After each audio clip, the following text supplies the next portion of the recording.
And hello. I started that twice because I forgot to start the stream, but it's okay. What is going on? And welcome to the Golden Octagon MMA podcast. As always, my name is Matt. On the other side of your screen, as always, he's here every single week. He is my guy, D Rose. How you doing this week, Dory?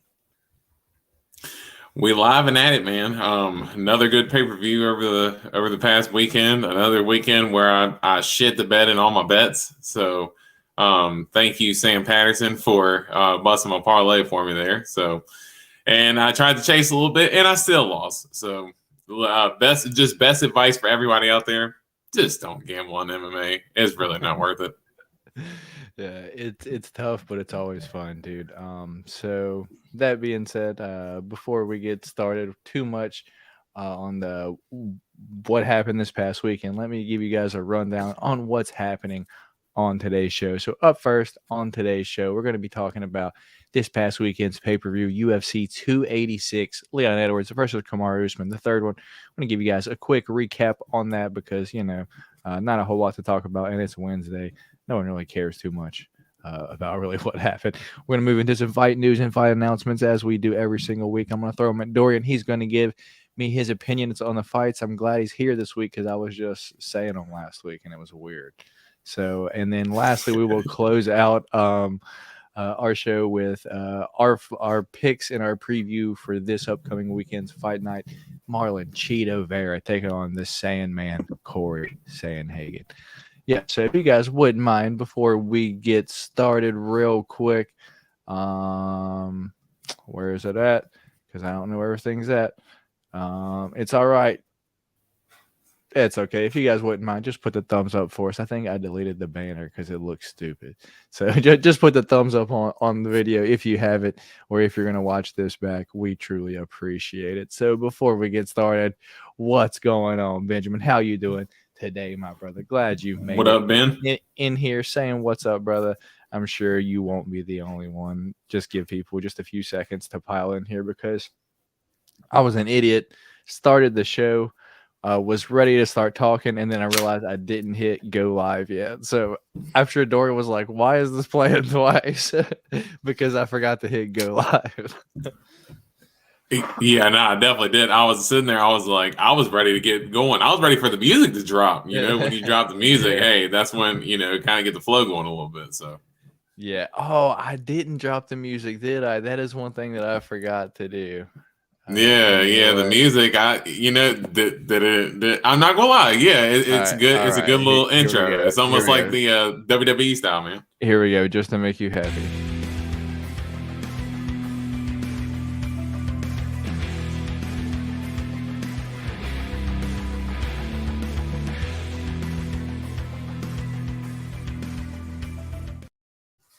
All right.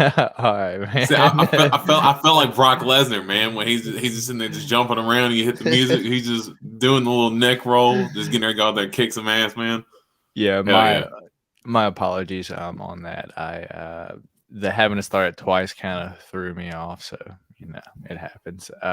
Aloha, my friend. Just dropped in to listen for a few minutes and hit that like button for everyone. Please don't forget to smash that like button. Mahalo. Thank you, Hawaiian 50.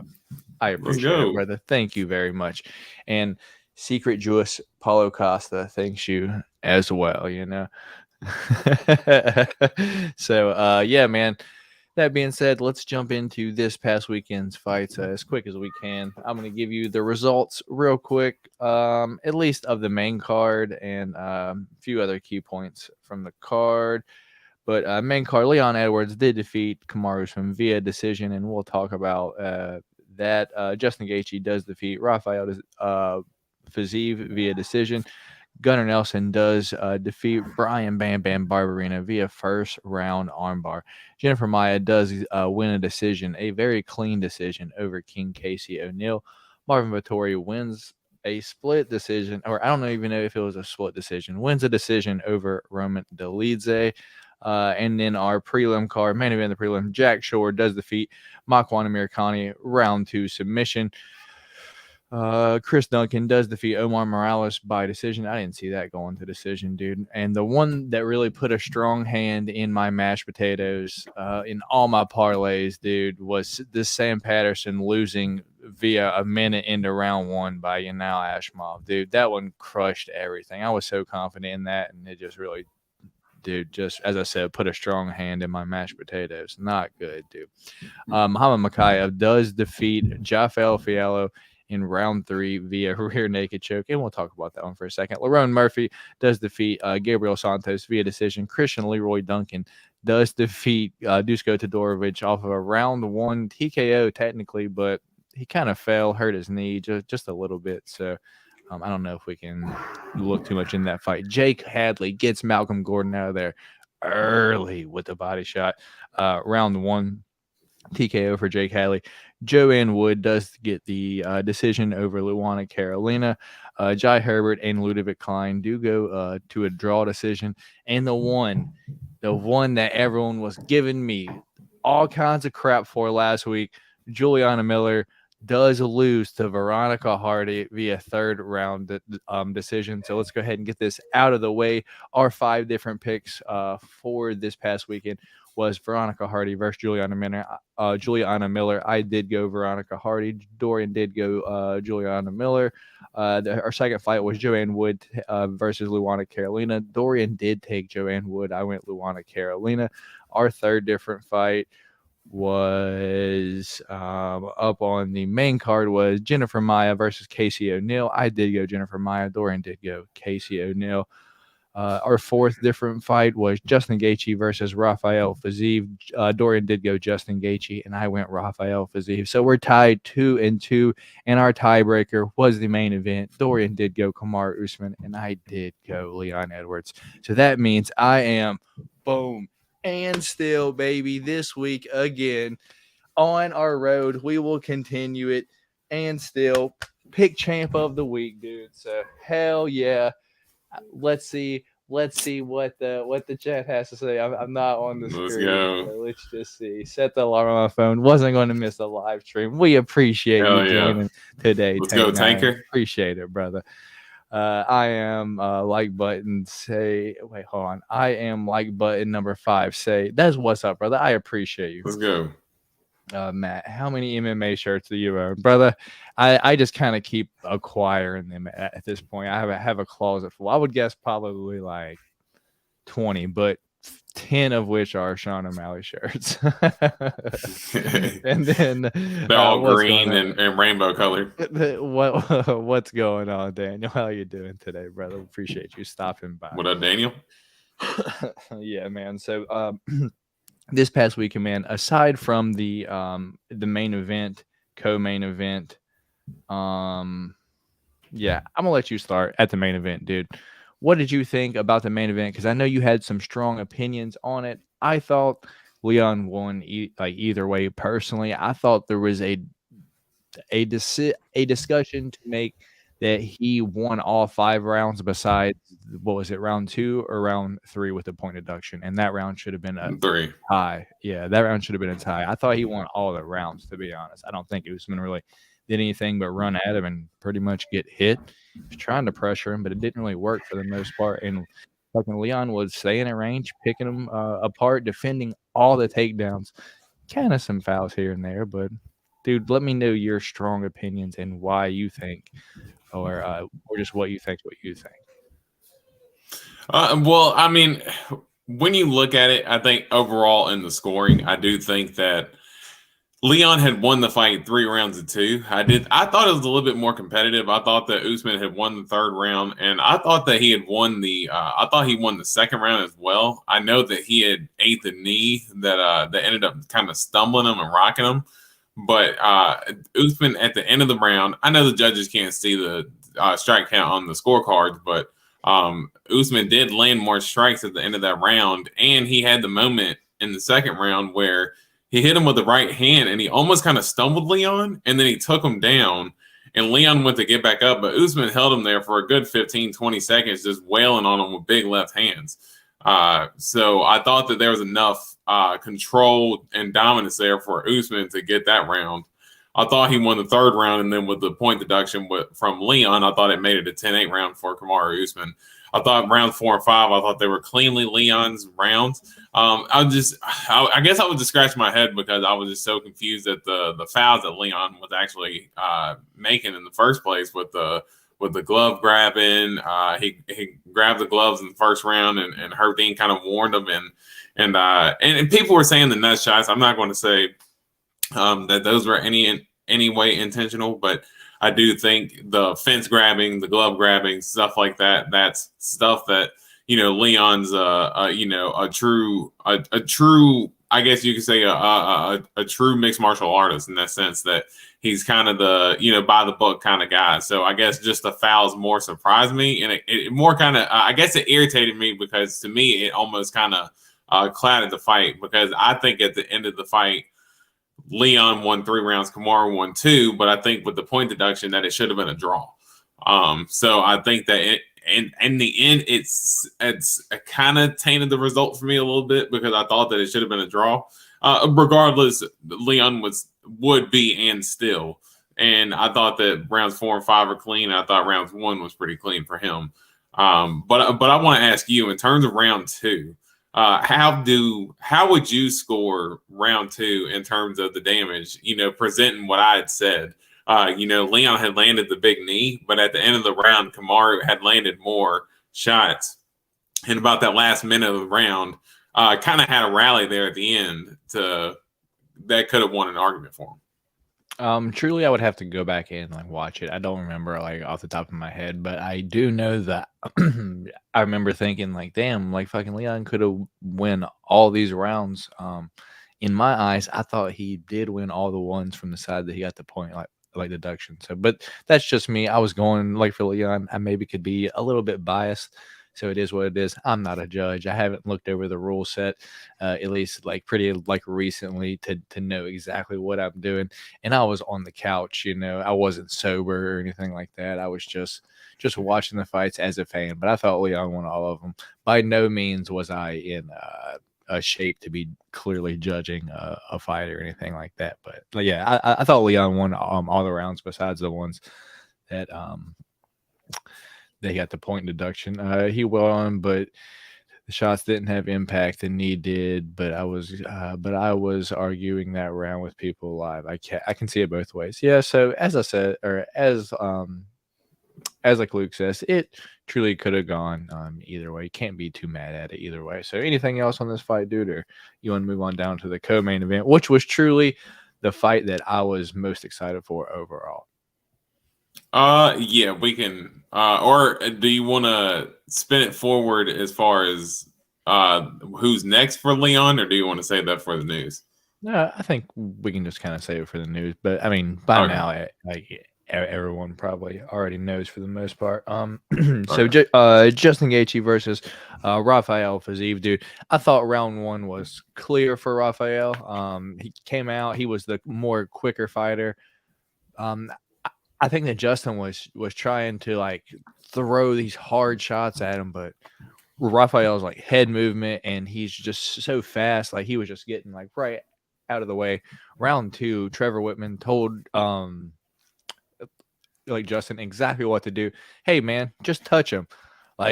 Quit trying to kill him. And that's exactly what Gaethje did. And the jab pretty much changed the fight for the better for Gaethje all around. Just the jab and just those 1-2s just straight down the middle, just busted up Fiziev's eye. And dude, that for sure was his last 2 rounds. He changed game plan after round 1, and it was just straight Justin Gaethje from that point on. Thoughts on that fight? Yeah, I think that Fiziev kind of suffered from what I think he does tend to suffer from time to time. And, it's something that I brought up to you continuously in that Bobby Green fight, is that he does come out super explosive early in the fight. But if he does not get you out of there early, he does have some late finishes. He had a late finish against Brad Riddell, but and a late finish against RDA. But a lot of times when he's in there with guys that if he can't get them out of there and they can push the pace, he does tend to struggle there in that third round and can get beat up a little bit. And I think that stepping up to the elite level. I mean, when you think about it, that I guess as far as Muay Thai and everything, with his experience, maybe Fiziev has more fights overall. But Gaethje, yeah, crazy enough, he actually was using his wrestling, Austin. Yeah, I mean, even if it was it super effective? No, but it was enough to kind of mix it up. And when he was landing those snapping jabs, Gaethje, they were super snapping jabs. And then when he was stepping inside the clinch, he was throwing those big uppercuts and then was landing like the big overhands. And dude, it's like every time Justin Gaethje gets into a fight with someone, like their face is a meat grinder. And his face, even if he takes damage, like he looks like he didn't take any damage at all. Like that dude's skin is like impenetrable. Like even after he fought Dustin Poirier, after he fought Eddie Alvarez, like Eddie Alvarez hit him with a knee clean to the head, and like he came out and wasn't like scarred at all. So like the dude's like Wolverine, like he always like just heals. I don't know what it is with him, but then his opponents always look like they go through a meat grinder. But it's just the chaos that he brings, man. Even when he's patient Gaethje, or nose breathing Gaethje, as people like to call him now, since he got the nose job done now. So maybe nose breathing patient Gaethje will be can challenge for the title. Maybe, dude. Maybe. So real quick, Gunnar Nelson just dispatching of Brian Bam Bam Barberina early, like everyone thought he was for the most part. Anything there? As I told you, just annoyed that it's not matching Brian Barberina with guys that are going to take him down and submit him. He's a brawler. Just let him go in there and fight someone who's going to brawl with him. I mean, I know that you can't match him up with every single brawler, but just put him in there with Nico Price. Like, why can't we see a fight with Brian Barberina and Nico Price? That would be an insane fight. You can make that fight, and that would be just fine. Brian Barberina is a treasured fighter for me. Just let him go in there and scrap. Let him bang, bro. Let him bang, bro. Yeah, I feel you. Thoughts on A. Jackson's comment here? I mean, he was ducking a little bit, but I mean, a lot of times, Fiziev wasn't really throwing a lot of uppercuts. He was throwing a lot of hooks for the most part. So Gaethje was able to duck some, and he was able to, especially late in the fight, he was able to land that jab and slip off. And Fiziev was still throwing the hooks, and he was able to kind of hit that jab and step off on an angle. So I thought Gaethje's defense overall was good. He was ducking a little bit. I think that's how he can get caught in certain fights. But I mean, it played him well for this past weekend. All right. And not too many more here on the main card, dude. I said it last week. I said I think like Jennifer Maia doesn't have the best boxing in the division, but she's got to be top 3 to 5, dude. Her boxing is so good. Maybe even number 2 behind Alexa Grasso, dude. She was knuckling Casey O'Neill up. Thoughts on that? Yeah, I thought that Casey O'Neill was kind of going to use a little bit more of her kicks, but she kept just kind of walking in the range and was trying to get her head off on an angle when she was throwing those big right hands, and wasn't really setting up her big right hands. And Jennifer Maia would just kind of step off on an angle and just land the uppercut, or would go like jab, uppercut, hook. I mean, it was clean every single time, and she would step off and have Casey O'Neill really chasing her the whole fight. So I thought Casey O'Neill was going to win, but no, Jennifer Maia, she proved why she's one of the top flyweights in the division, and she's a really good fighter. She's fought the top women in that division, and she's showing why she is one of the top ones in the flyweight division.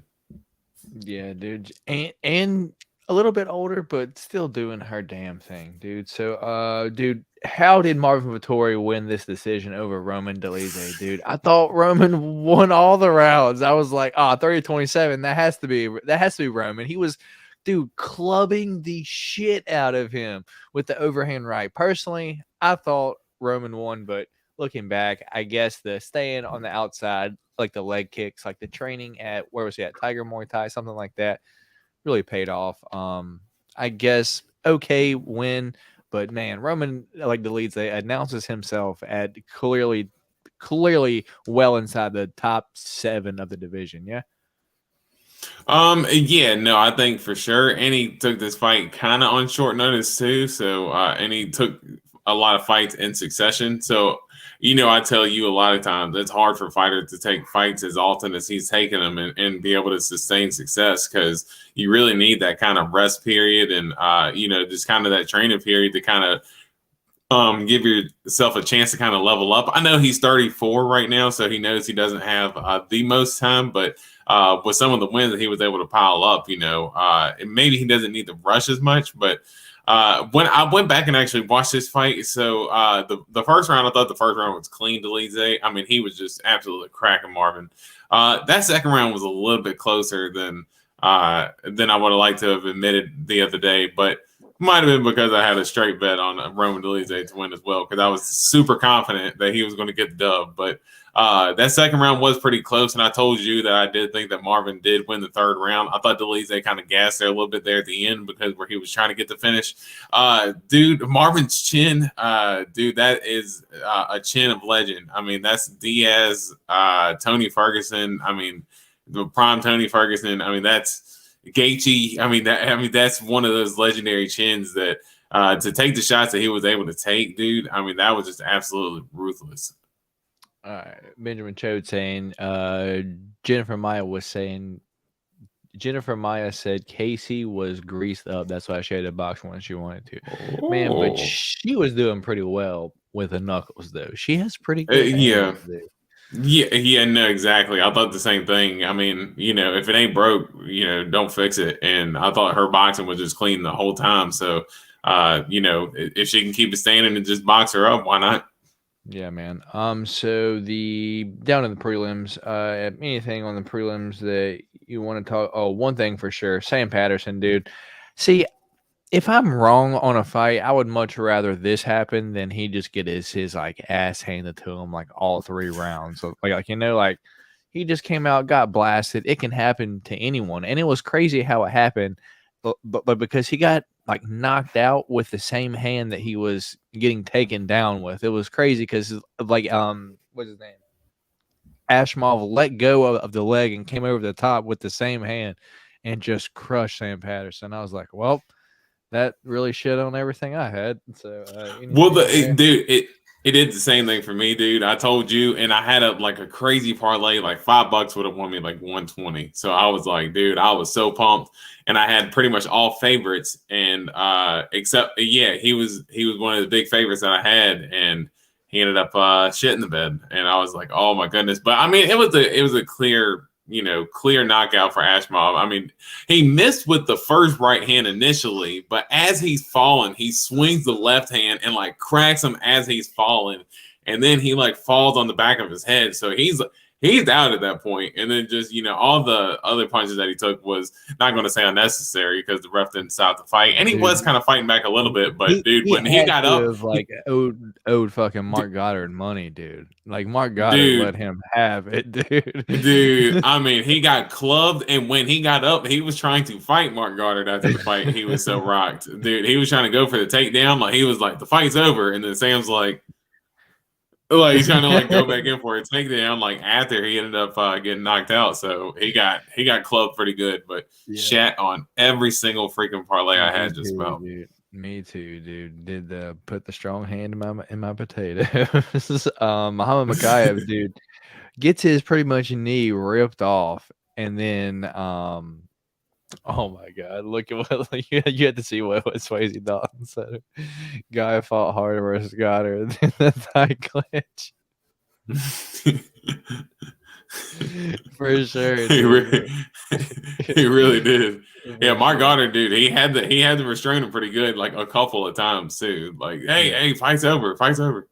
Yeah, Muhammad Makayev pretty much gets his knee bent the most disgusting way, dude, and then gets up, finishes Fiallo, whichever way it is, later on that same round, dude. I don't understand, bro. It's like if you could have done that in round 1 or round 2 or early round 3 before you get your knee blown out, why not do it, dude? Why wait until you get your damn knee blown out, dude? You're compromised at that point. That means you could have done this sooner.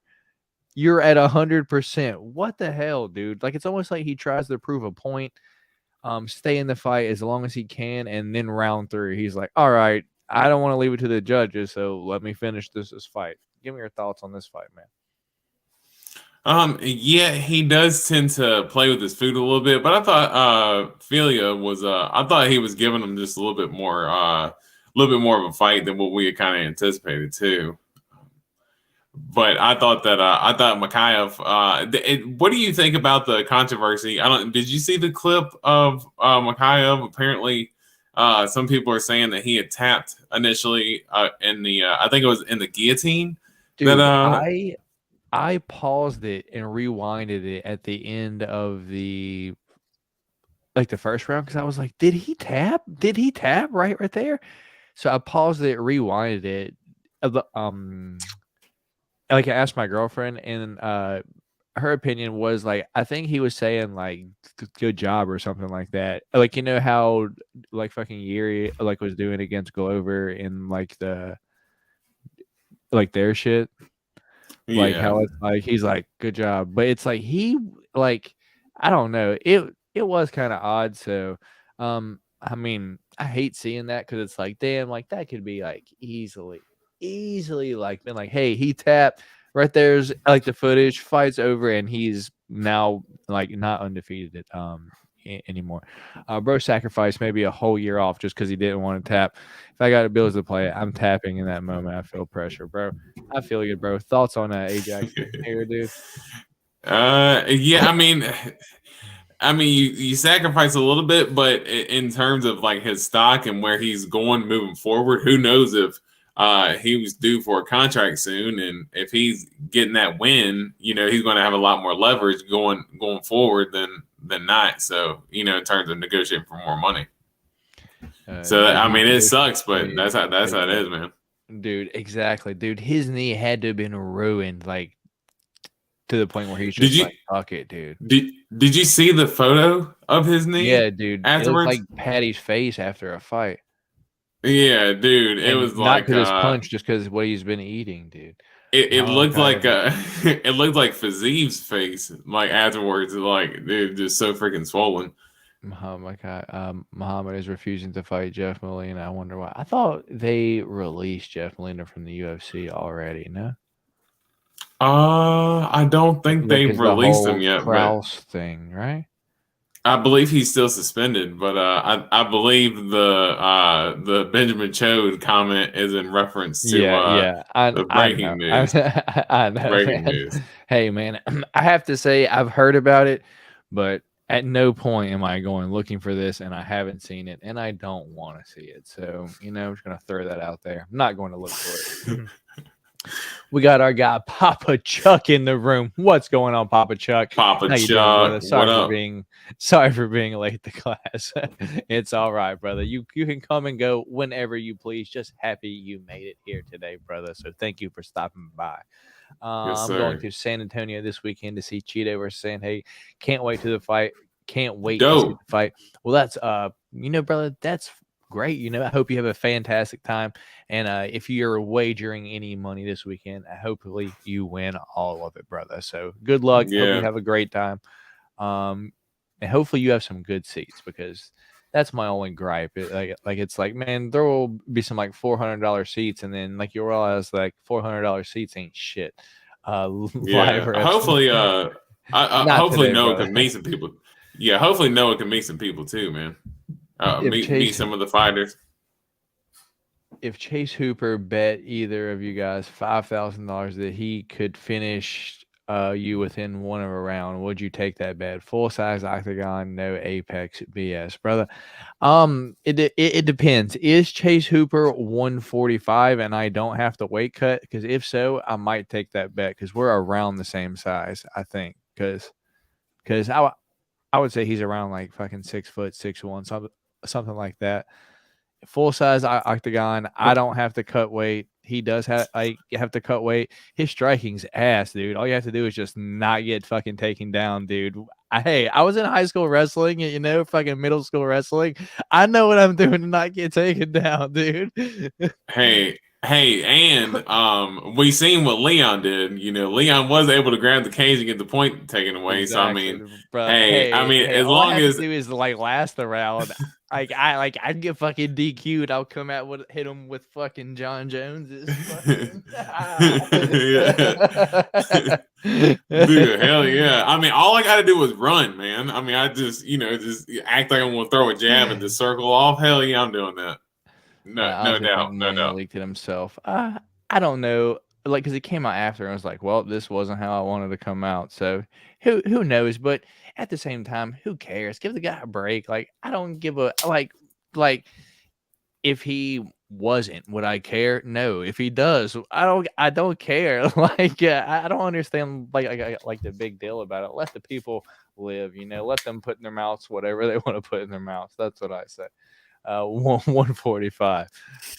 Molina wasn't cut, just suspended. Oh, okay, makes sense. That was well. That was well said. Coming for you, bro. I'm soccer kicking the fuck out of Jason Hooper. I'll get DQ'd, but hey, I just have to last. Why does UFC hate Bilal giving his Shavkat? He dies or wrestle fucks him. Yeah, most likely, dude. Yeah, I mean, it's like he's not good at anything better than Shavkat. He's not a better striker. He's not a better wrestler. He doesn't have a better gas tank. I don't know how Bilal wins that fight. Smart. Honestly, I think, man, I think it's kind of dirty that they're trying to give Bilal the matchup with Shavkat though, because it's like honestly he's literally getting Leon Edwards treatment. Like they're making him fight through a gauntlet before they even consider giving him a title shot. And I'm not sitting here saying that Bilal is the most exciting fighter, but I mean he did have a finish over Sean Brady. I mean give him a chance to fight forward a little bit. At least give him Burns, somebody. Yeah. A Jackson wanting to know. Oh wow, where'd it go? Did y'all say your picks for the Cheeto versus Sandhagen? Not yet, brother. We always do that at the end of the show as we go through those.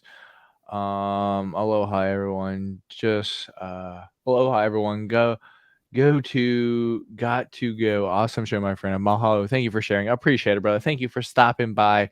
Hawaiian 5-0, brother. You've been popping in here a whole lot lately, and I do nothing Thank but you, sir. appreciate you. So thank you for stopping by, brother, as always. So that being said, just the last fight on this card that I do want to talk about, dude.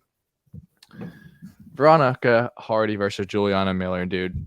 When I say, dude, no woman should be minus 300 favorite against any other woman unless you're Amanda Nunes, like Valentina Shevchenko, someone like that, then I understand it, dude. I will forever take a minus 300 dog or a plus 300 dog in most female fights, dude. I don't understand why people keep losing like this, dude. And I will continue to pick them. Solid bet when I say, hey, she's been off 3 years. Dan Hardy's her husband. She commentates for the UFC. She's going to win this fight. At this point, looking back now, do you see exactly what I saw? Yeah, no, I thought the big thing was going to be Juliana Miller with her takedowns, but just wasn't able to get the takedowns like she wanted. I knew she wasn't going to be the better striker, and that just goes to show. I mean, some of her striking was kind of cringe. Just the way she was kind of like just in zombie mode, just kind of just walking forward with no real defense at all. Juliana Miller. Dude. I was going to say Chris Moutinho of like fucking women's 125, dude. Yeah, definitely. Luke saying, I believe his name is like Luke. I believe so. MMA Love Live verse from America saying sadness because he was in the chat last week. He was like, Miller gonna eat. And then he came back to the other chat and it was like shit. But it's all good because, bro, this shit is rough. Women's MMA is so hard to judge. If I took all the huge like the women's underdogs and I just put $5 on all of them, I would probably come out on top at the end of the day. Anything else on the fights from this past weekend, dude? No, we pretty much covered the ones I wanted to cover. All right, brother. So that being said, we will move on down to the next topic of where's our banners? Next topic, which is our fight news and fight announcements or things that I can find for the most part. So you kind of set it up for the most part. You're correct. It is Luke. The right quote. We're looking to eat. Dude, you're right. It's so rough. Yeah. Also, third squad moves lines. Yeah, right. Like kind of like this weekend, dude. I'm not sure what's going to happen by this weekend against this. Never mind. We'll get into it. That being said, dude, let's get on into the fight news and fight announcements for this week. So, you said the one earlier, dude. Dana White already kind of announced who was going to fight for the title next. So, let the people have it. Yeah, really just surprised. But Dana White did announce that Colby Covington was going to be Leon Edwards' next title fight. And I thought it was kind of strange that Dana White. I listened to his post-fight press conference, and I sent it to you. I said, I was kind of blown away because Dana was very adamant that it was going to be Colby Covington and nobody else for the title shot. One of the reporters that even asked, they said, "Hey, what do you think about Gilbert Burns and Jorge Masvidal coming up?" Burns is on a little bit more of a win streak, and Masvidal has the background with Leon Edwards, and Dana really just blew it away and said, "No, Colby Covington is next, regardless." And he said it was because where Colby Covington had cut weight and weighed in, but. Man, to me, I don't know. I wanted to kind of get your opinion on this as well, because to me, when I listened to Dana in that press conference, he kind of sounded like he wasn't really too happy that Usman had lost that fight. He sounded like he was a guy that was like kind of upset that Usman had lost. He seemed like he had really grown fond of Usman over the last few years or so. I noticed in his comments about the fight, I didn't score the fight. I didn't score the fight. Like, he always has an opinion on what the fight is. But this fight, all of a sudden, you didn't score the fight. And every single time, one of the reporters had asked, well, how did you think Leon's performance was? And he had kept kind of like, Usman didn't do this when I thought he was going to do this, and blah, blah, blah. I don't know if the UFC is too happy right now with Leon Edwards being the champion. And I wonder if this is kind of like they want to get somebody as the champion that they want, and they're going to make Leon fight him regardless, because they would either like Colby to be the champion or just have Leon not be their champion. I think more the latter. But I just want your opinion if you thought that the UFC does not want Leon Edwards as their UFC champion right now. It wouldn't surprise me too much, but also, I saw a theory going around that Dana asked Colby to drop the charges, and if he did, then he would give him like the next title shot, and that would make sense. Like the charges against Jorge Masvidal, right? That would make a lot of sense as why That's he's what I so was adamant. Yeah, but A. Jackson saying, dude, Dana White says this every single week. I don't make fights like the week like after the fights or like the night of the fights. But damn, if he didn't, dude, he he said that shit right away. Biggest guy I've ever heard. Exactly, brother. Exactly. So that being said, let me get on into the ones that we do have announced. Let's see. We got Kai Don't Bleed Car France taking on Amir Albazi June 3rd. That's going to be a good one, yeah. Yeah, that should be a good one. Amir Albazi, that's actually a tough matchup for Kai. I'm surprised Kai actually took that fight, but that should be a banger though. Amir's a beast. Yeah. Up next we got Drew Dober taking on Matt the Steamroller Frivola May 6th. Care about that one at all? That should be a banger, but doesn't it seem like Drew Dober always ends up fighting backwards in the division? I don't know how it always ends up happening. Like, for some reason, it doesn't seem like he can ever progress forward in the division. He always ends up fighting back to guys that might not be ranked or ranked lower than him. Yeah, but I still got Drew Dober there without a doubt. We got Eric Anders taking on Mark Andre Barrio, the Power Bar. How do I feel like these two have been scheduled to fight before, or they've already fought before? UFC 289, June 10th. Care about that one? I can't remember if they've been scheduled to fight before, but not really. All right. Tim Elliott returning after a while against Alan Nascimento, June 3rd. Care about that one? Yeah, definitely a long layoff for Tim Elliott. Surprised that hear you say that name. So yeah, it'd be cool to see him return. But he's a little bit older at this point too, so I don't know how much he's got left to give. Yeah. Dude, this is kind of some news right here. We got like Melissa Martinez is out against her fight, and Yasmin Lucindo, so the really young against one of the like the neck tattoo with like the butterfly, like the Yasmin. She's gonna fight Brogan Walker April 22nd up at flyweight, so up at 125. So she fought the other Yasmin down at 115, but now she's gonna be fighting Brogan Walker up at 125. Care about that one at all? She was like 20 or something like that. That should be pretty interesting. Obviously, I know Brogan. She looked a little bit suspect against Juliana Miller as well, so maybe it could be a good matchup for her. Yeah. We got Emily Dakota looking. She looked like the ass in her like last fight. I forgot who she fought, but she got boxed up the whole time. Now, I think she fought Angela Hill. Yeah, yeah. She's gonna be fighting Polyana Viana on April 29th. Care about that one? Emily Dakota, she's pretty good. I mean, Angela Hill, it's so hard to call her fights whether she's going to win or lose, just because fights you think she should win, she ends up losing. Fights she should lose, she wins. But Emily Dakota is pretty good. She's a pretty good boxer herself. She's just small.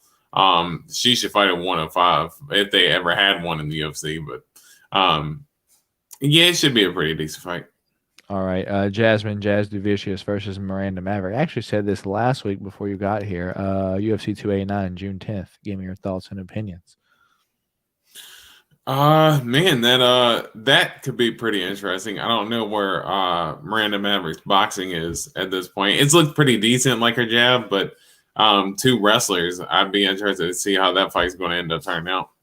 All right, and of course, this weekend, Alex Caceres is out, and now Nate Landwehr will take on Austin Lingo at this weekend. It's going to be at featherweight still. So 5 days ago, Nate the Train took this fight for this weekend, but we're going to talk about that this weekend. So moving on up, we got Jeremiah Wells taking on Matthew Semi the Jedi Simmelsberger April 22nd. That's going to be a banger, yeah? Semi the Jedi versus Jeremiah Wells. Simmelsberger versus Wells.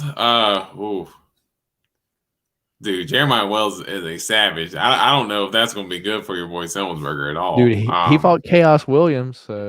He went all the way to. But Jeremiah Wells is a good wrestler too. So I mean, yeah, that could be rough for Simmelsberger. Jeremiah Wells is a savage, dude. I know that's your boy, but All right. Benjamin Chode said, when is Hill versus Dern? Off the top of my head, brother, I'm not sure. I'll have to look it up. Tell us, Matt, Papa Chuck asking, tell us about your Miranda Maverick encounter. It was pretty cool, brother. She was just up at a brewery. It was like a meet and greet. I went up there. Me and my girlfriend went up there.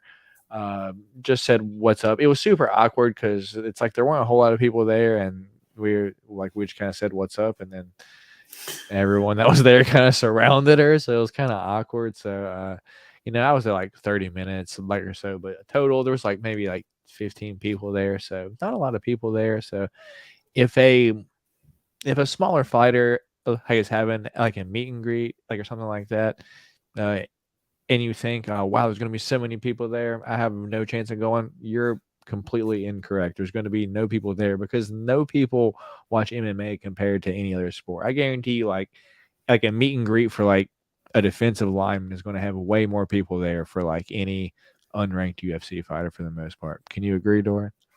Yeah, I mean, as far as like NFL or something like football is the American pastime now. Is America's favorite sport. So that's a little bit of a hard comparison, but man, that kind of made me sad. You just explaining that Miranda Maverick didn't have many people show up in her hometown. Yeah, that kind of just made me sad. I wish you hadn't told me that. Hey man, but I knew I support her, dude. Had a small conversation, and I will forever be a Fear the Maverick fan. Actually, DM'd her on Instagram like 2 days ago to find out if she was going to be in the upcoming Panini card set. Her reply was, "I have no clue." And I was like, "Hey, well, thank you for responding." So she responded, so that was cool. And the last fight announcement that I have this week, dude, Mahashate is returning to take on Vyacheslav Borishev, aka Slava Claus, on May 20th at lightweight. Care about that one at all? That should be a banger. Both of them go in there and they go to war, so that should be a fun fight. Mahashate is a dude who sliced his last opponent open with that elbow across the head and uh like cut into like his damn like artery or whatever it was. He ended up cutting into just about. Yeah, dude. It should be a banger. I love fucking Slava Claus just simply because his body shots, dude, for the most part. So, do you have any other news or fight announcements that you would like to talk about before we jump on into this weekend's fights, dude? No, I mean, I pretty much, everything I want to talk about, we're good. So, all right. In that case, let me pull up.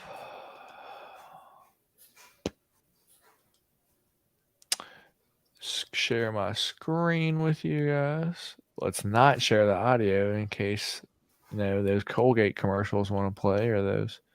Forgot what it's going to be today. It's going to be Xbox today. It's going to be. I was about to say HBO Max is the one that I normally always get. Right. So let me make sure we change our banner, right? So we don't have our fight announcements.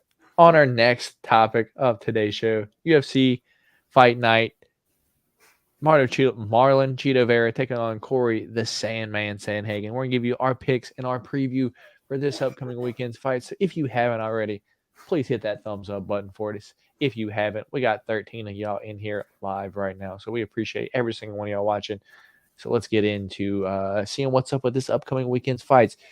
As I said, UFC Fight Night, Vera versus Sandhagen. This is going to take place in in San Antonio at the AT&T Center in San Antonio. Yeah, so going to be a fantastic night of fights. 13 of them in total.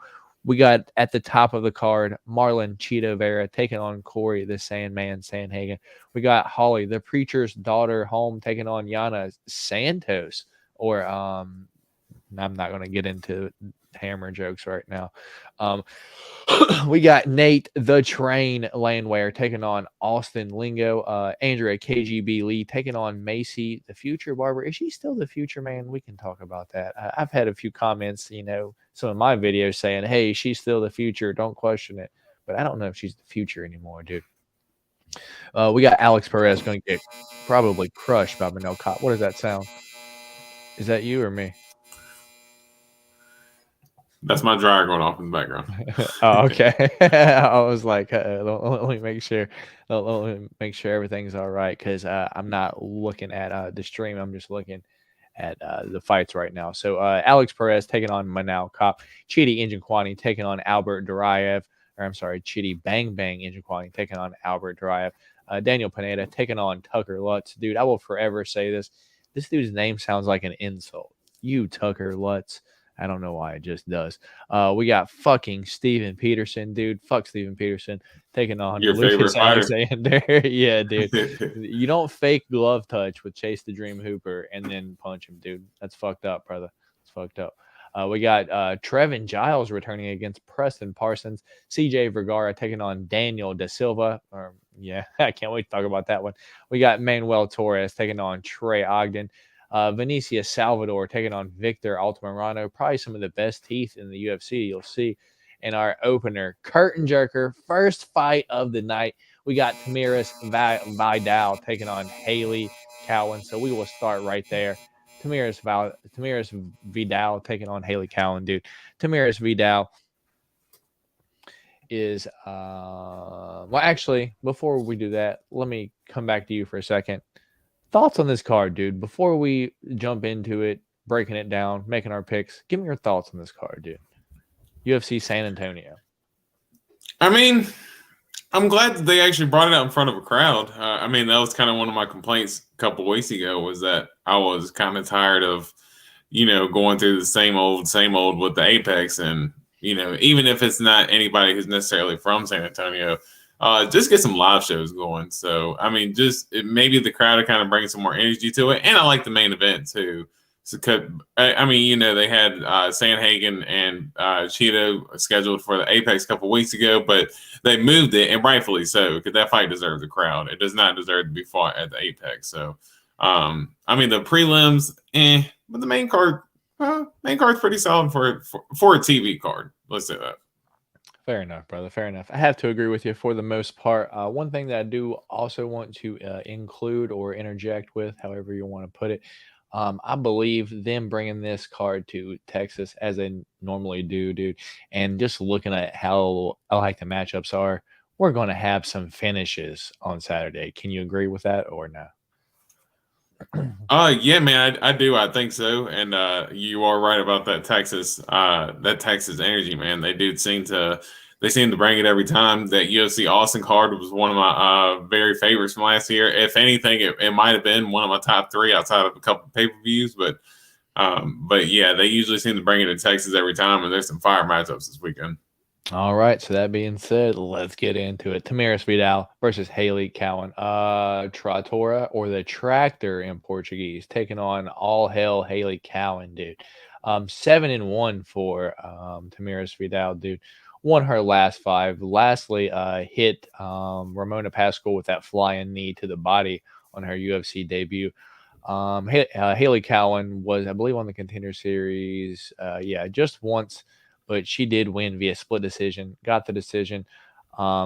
She was going to fight a few weeks ago, and either she didn't make weight or Aileen Perez didn't make weight. I was fading the absolute hell out of Haley Cowan. And right now, I know these odds are not right. It says plus 190 for Haley Cowan and minus 230 for Tamiris Vidal. So I'm going to get you to pull up the odds for me. 24 years old for Tamiris Vidal, 31 for Haley Cowan. This is going to take place at 135. 5'6" for Tamiris Vidal, 5'8" for Haley Cowan. So she will have a slight height advantage. 68-inch reach for the Tractor, and 69-inch reach. Nice for all hail, dude. Oh, that being said, dude, give me the odds. Give me your breakdown, and I'm gonna let you pick first. Yeah, it looks like Haley Cowan is, according to FanDuel, minus 130. He can get Tamiris So she's Vidal. completely flipped. Yeah, exactly. And Vidal is at plus 102 right now, according to FanDuel. So Cowan is the slight favorite. Cowan does have good wrestling, in my opinion, but her striking, she's got decent boxing, but it can be worked on a little bit. She is a little bit of an unfinished product, where I do think Vidal is a little bit more of the potent striker. I hadn't seen as much of her ground game yet really be developed, but what I'm curious to see is if she starts getting wrestled a little bit. I mean, we know most Brazilians have that jiu-jitsu in their mitochondria, so. Is she going to break out that jiu-jitsu when she gets taken down to the ground? Or will Haley Cowan really be able to control those positions on the ground? For me, I do think that Haley Cowan is going to have an advantage with the wrestling, and I think I'm leaning with Haley Cowan right now as far as who's going to win. I feel you, dude. I'm the exact same. But don't get me wrong, this isn't one where I'm like ringing the bell like this week, like, hey, everyone's like off of Tamara's like Vidal. The one time I've seen her, I guess, was face some adversity, dude. She just gets tired. She does have one win against Aileen like Perez, where she was completely gassed and then got illegally kneed and then just took the dub. That's Aileen Perez. That was her only loss before the Stephanie Egger armbar. You know, Aileen Perez is the chick that was like, I'm going to come in and I'm going to beat Amanda Nunes, and then got armbarred by fucking Stephanie Egger. Yeah. So Tamiris Vidal took a dub off of her after getting her ass fucking mollywopped, took an illegal knee, and then took in DQ win against her. And Haley Cowan has a win over Aileen Perez. So, or I believe with some kind of math like that. But MMA math doesn't really matter for the most part. I'm going Haley Cowan, dude. Yeah, same. But you know how MMA math is, dude. MMA math is never, never, ever reliable math. So it's really hard to use. Yeah, that being said, we'll move on up to the next fight, which is going to be Vinicius Salvador taking on Victor Altamirano. We got Phenomeno versus El Magnifico, dude. So we got two fighters like trying to be the how do you say, just fantastic, great, just good names altogether. And yeah, that being said, 14-4 for Vinicius Salvador, 11-2 for Altamirano. Vinicius Salvador won 4 of his last 5, and so has Altamirano. Only lost to a split decision against Carlos Hernandez, but don't really know who that is. Won a GMP against Daniel Da Silva. We'll talk about him later. Don't look too much into that. Jafael Fiello was his only Vinicius Salvador's only loss in his past fights, and that's the guy that just knee barred Mikhaev this past weekend. So keep that in mind. Vinicius Salvador minus 115 favorite, or yeah, minus 115. El Magnifico 105. Salvador 26 years old. Altamirano 32 is going to take place down at 125, 5'7" and a 70-inch reach for Salvador, 5'8" and a 70-inch reach for Altamirano. Dude, this one kind of scares me, dude. I've been flip-flopping back and forth all week. Vinicius Salvador coming off the Contender Series, but looked good though. Me and you were both high on him. Cannot wait for him to make his like UFC debut. But now, dude, it's against Victor Altamirano, dude, and he's a pretty good dude. A lot of people don't give him credit because he's not like too impressive, but the guy is tough as all hell, and he will continue to keep coming, dude. I've been flip-flopping back and forth all week. In Altamirano's last fight against Daniel Da Silva, he did get clipped early and he got dropped, but from that point on, it was just kind of him. So if he can get clipped early and he can get hurt, Vinicius Salvador is that guy that can also do that, dude. So I'm going to let you pick here, dude, and I'm going to see if we pick different. Yeah, I can kind of see how you're going back and forth a little bit. Salvador, and it's been a little while since he fought, right? So I think he ended up suffering an injury. Series, yeah. Yeah, so I think he ended up like getting an injury afterwards and hadn't really been able to be Shannon Ross, dude, which I mean yeah, so I mean I think that was back in like September, October. So I mean that's for him to be younger, in his UFC tenure, that's a little bit of a pretty good break. So but I do think that Victor Altamirano, I mean, he's definitely tough. I do agree with you. Definitely keeps the pace. Good wrestler. Vinicius Salvador, he's just so explosive. Good athlete. Got good hands. Got awkward striking style, but super effective, and he lands with power. So I think Vinicius Salvador has an opportunity to finish this fight. But let's go Salvador here. Wait, hold on. So you're going Vinicius Salvador. Bro.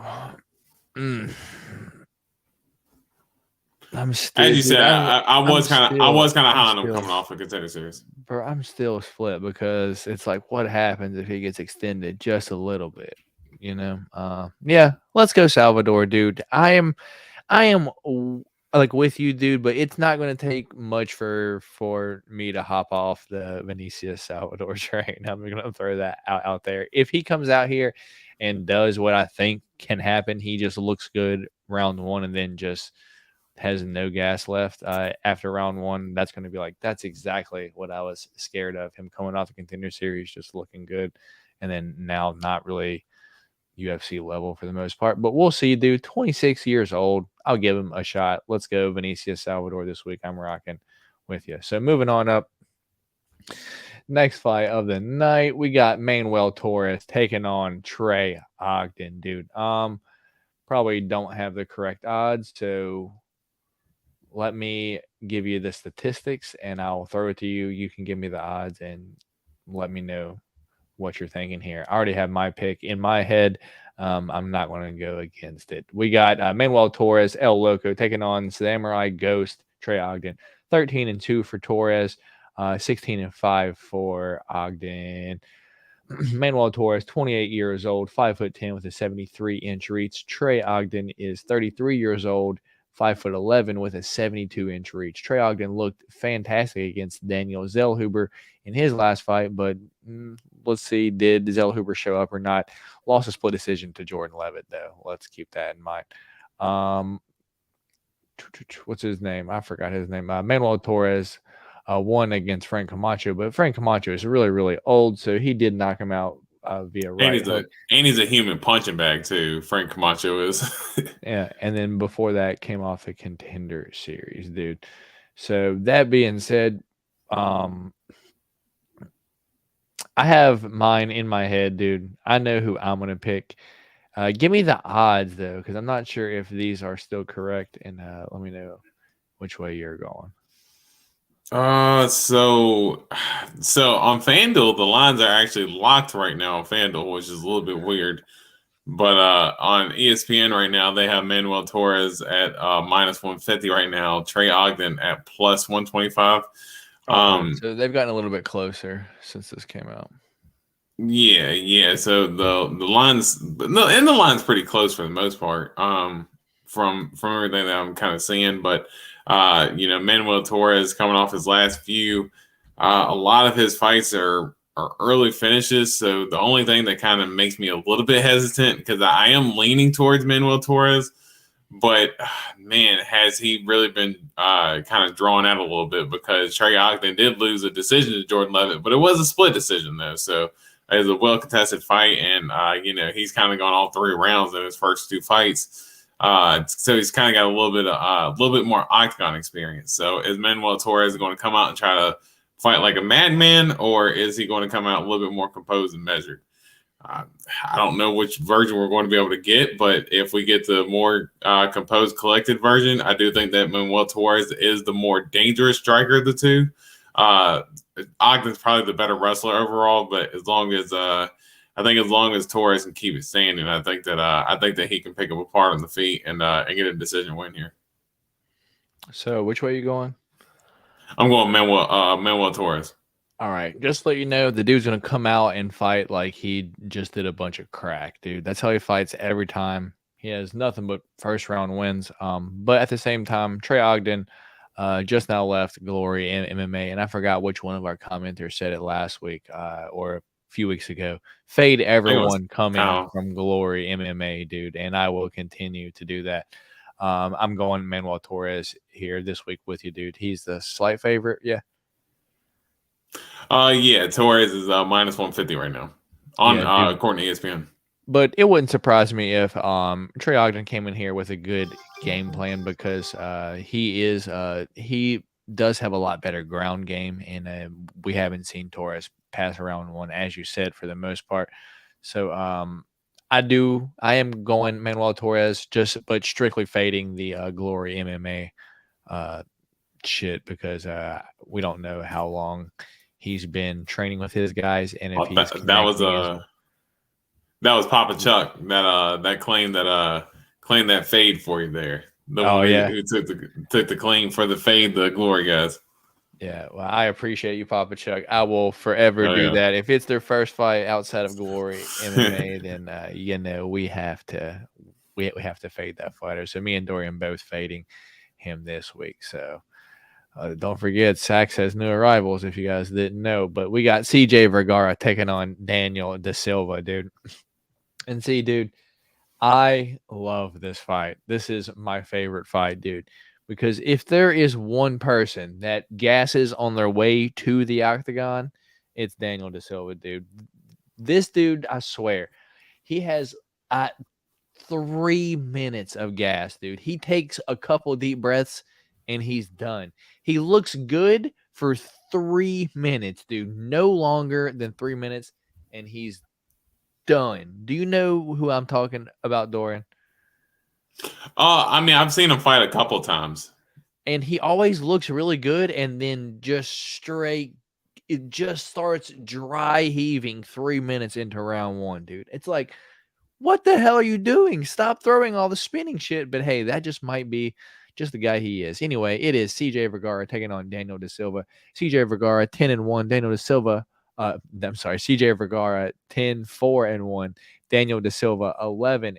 CJ Vergara minus 295 favorite. I'm not sure if that's the correct odds. Daniel De Silva plus 220. CJ Vergara 31 years old. 5'6" with a 68-inch reach. De Silva, 26 years old, 5'6" with a 70-inch reach. Kind of maybe gave my pick away, but yeah, I suspect Daniel De Silva going to come out, look pretty good, for the first 3 minutes or so, and then absolutely death gas, dude. Look for any way possible to get out of there. If it does start round 2, I'll be surprised. But if this is 1.5, 2.5, I'm taking the under on this fight. But if you guys want a for sure parlay lock this week, it will be this fight to not go decision. That the odds are probably going to be about minus 400 for this fight not to go to decision, though. Give me your thoughts, dude. I'm going CJ Vergara. Man, the only thing that worries me about this fight is I know that Daniel De Silva, he does go out there, gets cracked, and then he, or either that or he'll go out there and just try to give it 195,000%.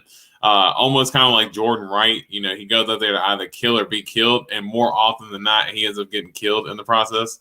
But the only thing with Vergara is he goes out there and swings with 120% as well, and he as well later on in the fight starts to gas a little bit. Ever since he kind of came out the Contender Series, as you can see by his win-loss record, he's kind of been a little bit up and down since he's been in the UFC, and a lot of it has been due to if he's not able to get guys out of there early, that they're kind of able to outpace him and outlast him for the rest of the fight. So I'm not saying that Daniel De Silva is capable of that, obviously not. But if they're coming out, swinging at each other 120%, I don't know who. One of them might fall, and it could be Vergara, it could be De Silva. De Silva has shown in his last few fights he had a little bit of a suspect chin in getting finished here. So I guess we'll just go Vergara here, just based on De Silva always getting finished. Dude, this fight for sure is not going to decision, though. Yeah.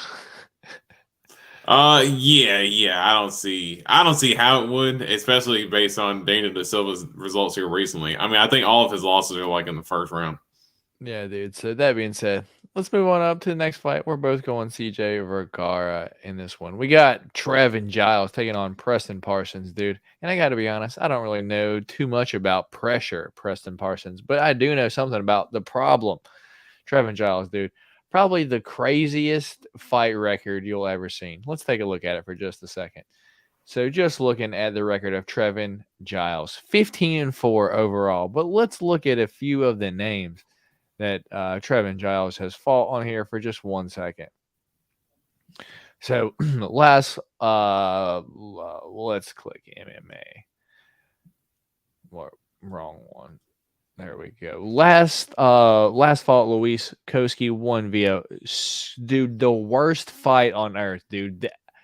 If there's one fight I do not recommend anyone watching, it's Luis Koski versus Trevin Giles, dude. I'm pretty sure maybe 30 punches were like thrown that whole fight, dude. The worst shit on earth. But he did beat Luis Koski by decision. He did lose to Michael Morales, which Michael Morales is an absolute monster, so that makes sense. Did lose to Dricus du Plessis, both of those by finish. So, what can you expect for the most part? Dude, beat Roman Dolidze via decision. How crazy is that? Beat Bavon Lewis, who everyone was, making comparisons to John Jones. So that guy's pretty good. Beat him. Few canceled fights. Beat James Krause, dude. Lost to Gerald Mearshart, but that's because he was an idiot and went into his guard in round 3. Lost to Zach Cummins, but it's all right. Let's just take a look farther, just a little bit farther down, dude. Beat Ryan Spann in LFA, dude. Like, how crazy is Trevin Giles, dude? How are you beating Ryan Spann but going into GM3's guard for a rear naked choke in round 3 of a fight that you're winning, dude. It doesn't make any sense. This fight pretty much even both ways. 30 years old, 6 foot for Trevin Giles, 74-inch reach for Parsons, 5'11", 72-inch reach. Give me your thoughts. And did I go too into Trevin Giles' record, dude? Yeah, I didn't realize that he fought Ryan Spann. I know I'd mentioned it to you Dude, last he week beat that Ryan Spann. He didn't just fight yeah, Ryan Spann. right. No, that's nuts. I had sent it to you last week when I was like, man, I had no idea that Trevin Giles and Roman Dolidze even fought. Like, I was mind blown to even stumble upon that decision. And he I was like, beat man, Roman. Like, it yeah, doesn't make yeah. sense.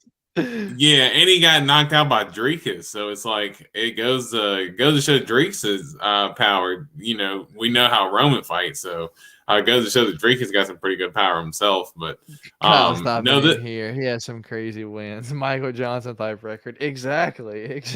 yeah, yeah, nah, he definitely does. What up, Kyle? What up, Kyle? Nice to see you, man. But man, the only thing Trevin Giles is so up and down, and I'm wondering if both of the stoppages against Morales and Drake has got him a little bit hesitant. And I do Dude, know that Louis that Cosce fight was the worst thing on earth, dude. yeah, no, it definitely was. I think it's made him a little bit more gunshot too. And I'm wondering if Preston Parsons, he's got a little bit of decent boxing, but he's pretty good jiu-jitsu player. A pretty decent wrestler. I'm actually thinking that Preston Parsons could potentially get it done here, man. All right, dude. Well, looks like we're going to be our first different pick of the night. Yeah, I'm going Trevin Giles here. He should win with ease, dude. He's UFC level. I believe he has all the tools to be winning this fight. As long as he just doesn't get clipped or make a stupid decision, Trevin Giles should be pretty much minus 200 favorite, in my opinion, for the most part. But I guess we'll see what happens. I'm going Trevin Giles, Dorian going Preston Parsons in our first different pick of the day. Yeah, that's number one. Yeah, I believe so. We pretty much agreed, which is pretty crazy because we normally end up having some disagreements early on. I mean, I'm sure we will later on. We do have 13 fights in this card, and we only got to have 3 different ones, dude. This one I hate because I don't want to pick him, but I have to, dude.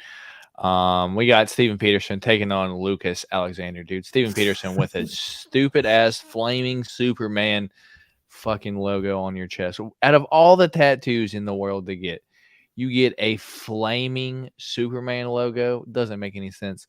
Steven Ocho Peterson taking on Lucas the Lion Alexander. 19-10 for Steven Peterson. Slight favorite. 32 years old. 5'10" with a 72-inch reach. Lucas Alexander plus 140, slight dog, at least according to Tapology. 27 years old, 5'11" with a 73-inch reach. So a little bit longer reach for Lucas Alexander, dude. But from what I've seen, for the most part, Lucas Alexander isn't too good. Lost against Joe Anderson Brito, but Joe Anderson Brito is really good. And then some other people that I have no clue. Steven Peterson lost a split decision against Julian Erosa, beat Chase Hooper, as we all know he did, and then knocked out Martin Bravo, dude. So I got to go Steven Peterson here, even though I don't like him. I hate him. Not going to put him in my parlays or anything like that, but strictly just for the picks, I'm going Steven Peterson. Which way are you going this week, brother? Man, I'm not gonna lie, I'm not super confident either way. Steven Peterson is an okay fighter.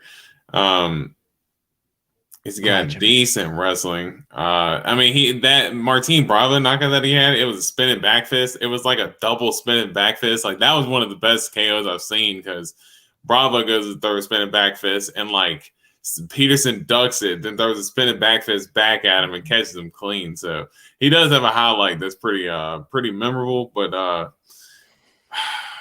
man, I don't know. I'm kind of back and forth on this one.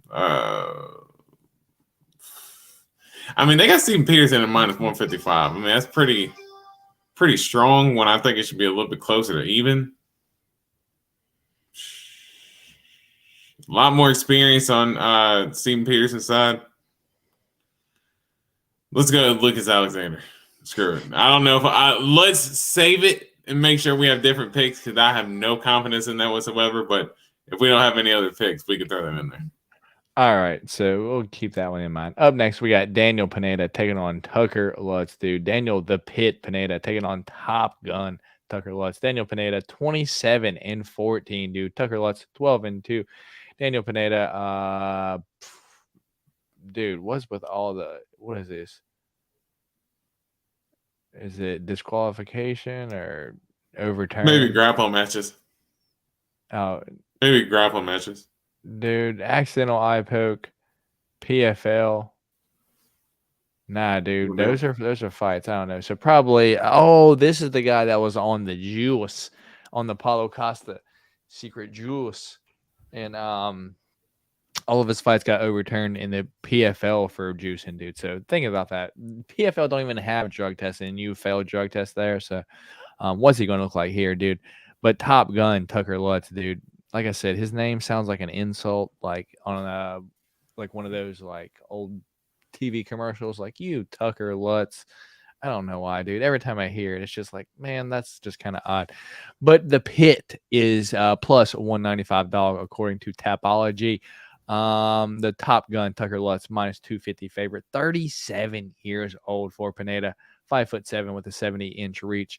Tucker Lutz, 28 years old, 5'8" with a 72-inch reach, dude.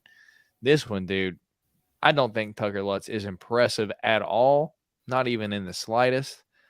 He might barely be like UFC level. He's tough.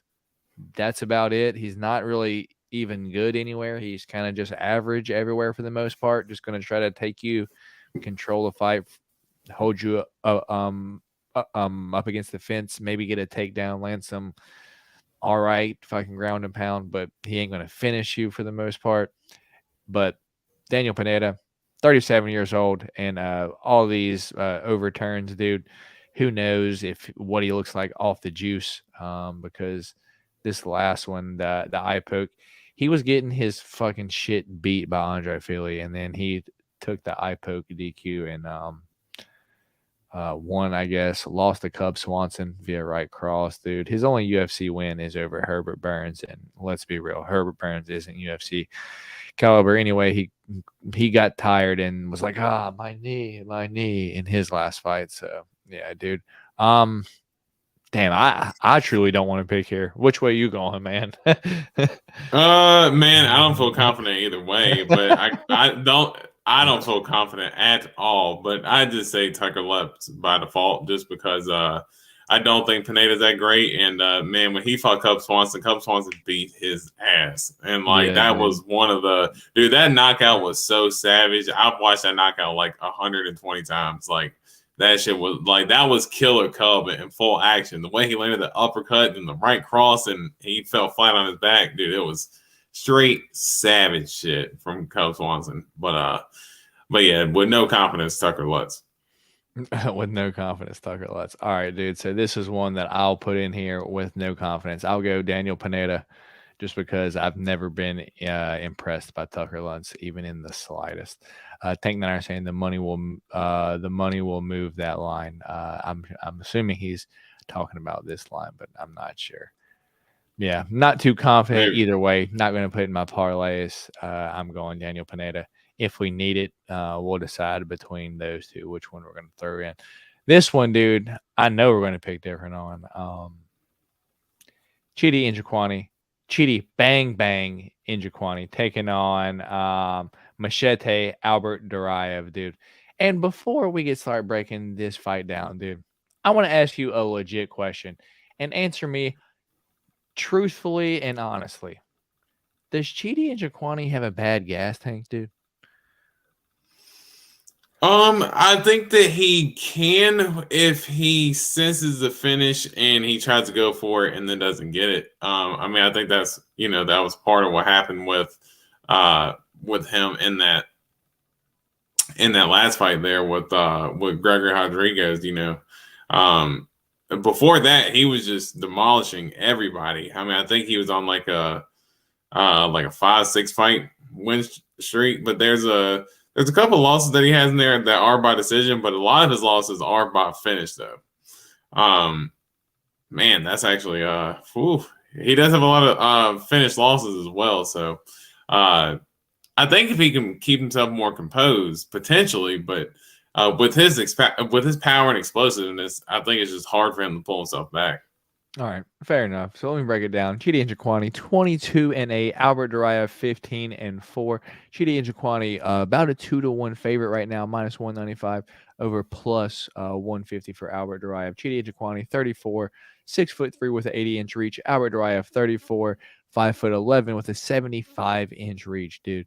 That being said, the reason I asked you that question is because, bro, I'm not sure if I'm the only one of like that sees it, but dude, every time in between round 1 and 2, no matter if he was doing good, if he was winning or losing, he's taking these huge deep breaths. And we know Albert Duraev has a gas tank. Although he did kind of look like ass against Joaquin Buckley in his last fight, which is why he lost that. But I thought he was. But my personal opinion is I think that he thinks he was going to go in there and crush Buckley, but Buckley's worked on his gas tank and his takedown defense, and he wasn't expecting that. Now, on the other hand, Chidi Njokuani's takedown defense, it's not good. It's never been good. I don't think it's going to be good. He plays off of his back because he's a black belt, I think. So, that being said, dude, he's going to get taken down and he's going to get tired trying to get up. He's going to get held there. We probably see a ground and pound or submission finish for Albert Duraev, in my opinion. Dorian, go ahead. Give me your thoughts and opinions.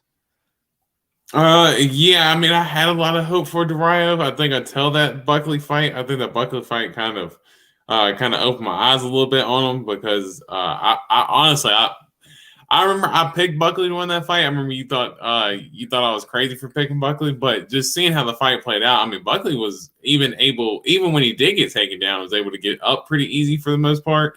And Buckley had a pretty good size advantage or disadvantage, I guess I should say, against Duraev too.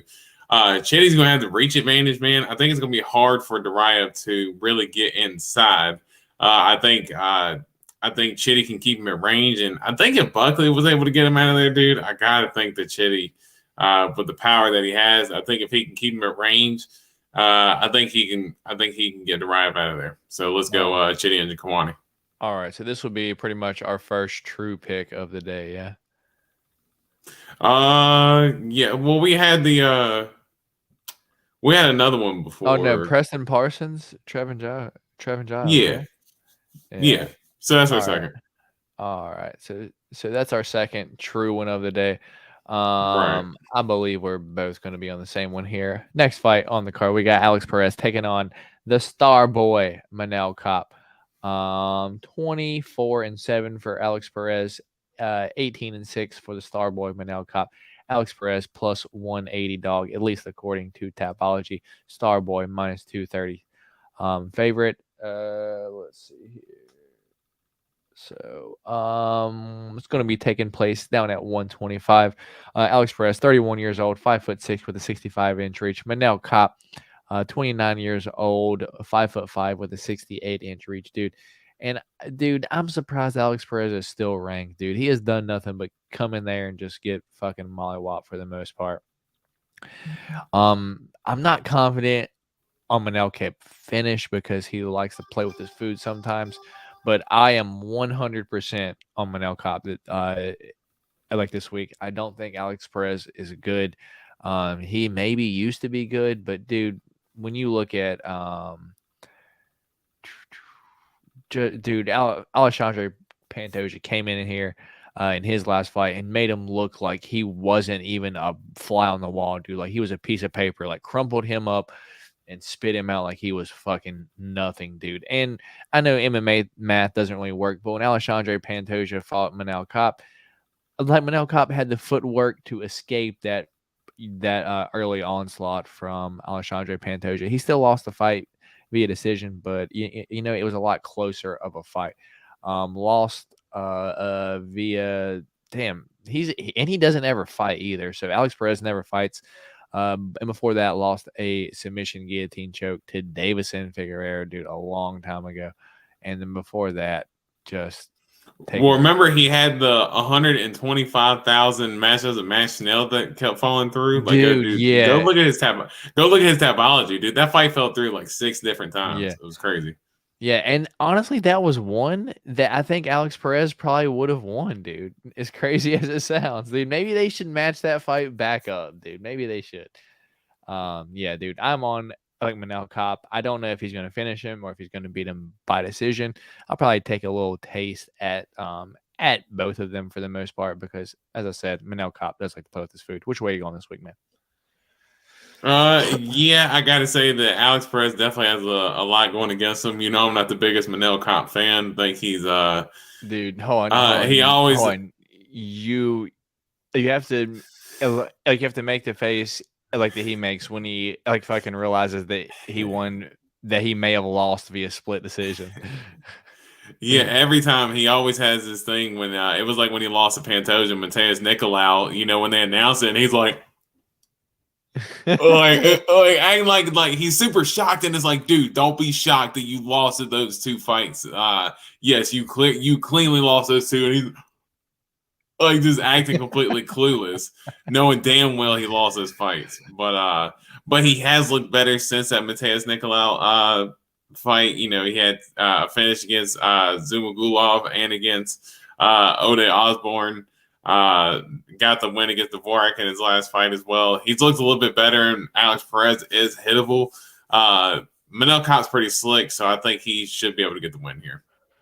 All right, dude. So we are both on Manel Cop this week. So moving on up, dude, we might have a different pick here, dude. And as shitty as it sounds, dude, I don't think you'll ever have a chance with our girl here, Andrea KGB Lee. Yeah. Not at all, unfortunately. Unfortunately, dude, her choice of men is just like no other. How do you go from like a straight up like Nazi leader with swastika tattoos to Tony Kelly? She's gonna be taking on Macy Barber, the future. Is she still the future, man? Explain that to me real quick. Yeah, man. I think she is, because I think she still has time to grow. I think she's looked better in her last few fights. I do think that I told you as well multiple times that I think that her training at Team Alpha with Uriah favoring them, I think they kind of took the dog out of her a little bit. They've kind of honed her back and tried to make her a little bit more measured, which has made her a better fighter overall because she can pace herself better. But I liked her with that edge, man, when she would come out how she did early on in her fights in the UFC, and she would go for that finish. So I think she still has time to develop, though, and really round out her game.